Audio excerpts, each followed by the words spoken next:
Hi, Steph Nelli here. Today I have the pleasure of introducing you to David Clark, who is a professor and chair of experimental psychology here at University of Oxford. David's research focuses on cognitive approaches to understanding and treating anxiety disorders. But today we're going to learn a little bit more about the trajectory that brought him to this interest. So hey there, David. Hi, Steph. To start things off, would you mind just telling us a little bit about where you grew up? Yes, so I grew up in the north of England. I was born in Darlington, County Durham. And I sort of was the first person in my family who'd ever stayed at school long enough to take A levels, and was certainly the first person ever to go to university. Um, my father died when I was two, and my mum brought me up in circumstances which would be considered fairly impoverished nowadays. We didn't always know where the next meal was coming from, and she was profoundly deaf and so was handicapped as well. So it was in some ways a difficult um, upbringing, but I had a mother who was very loving and very supportive.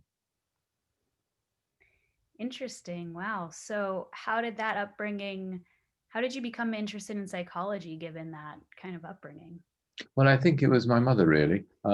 So although we had a hard time, we lived in a community where everyone was having a hard time, and um, somehow people would come and talk to my mother about the things that were upsetting them, and she'd always be a good listening ear and always trying to think of solutions and things. And so this happened a lot in the household, and it sort of got me interested in really psychological distress and how one can help.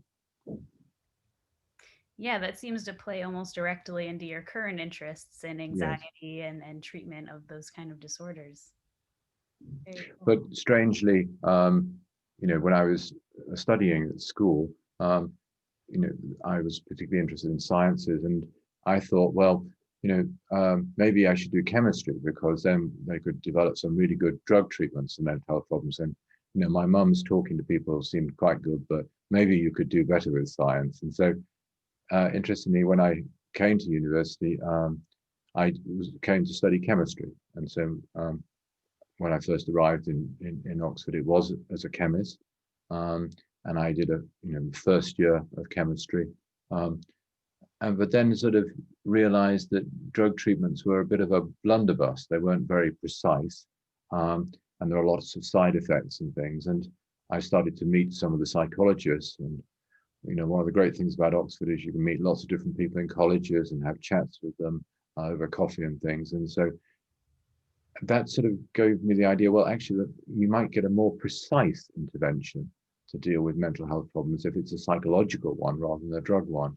And so that motivated me to change subject. And Oxford is very good at being accommodated in helping people as they realize, the initial decision they made is not necessarily the perfect one. So I switched to psychology and, had a really great foundation which set me up for my later research, which has all been on trying to develop new and more effective psychological therapies, and also, I think, influencing the health service to fund them. So we've created a very large health service system called Improving Access to Psychological Therapies, which ensures that these new therapies are now available to about 600,000 people a year, every year in England. Um, so it's a long way from an interest.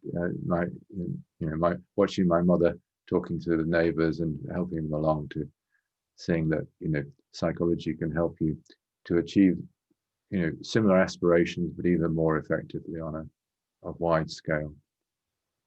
Wow, that's fantastic. And it's interesting how that seed was planted so early, and yet, you still had some issues finding your exact path. Yeah.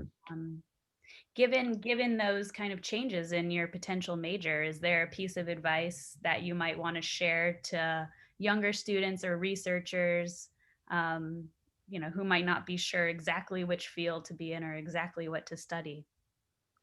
Yes, I think go with what makes sense to you at the time, but don't feel you're going to be stuck for the rest of your life with an early decision.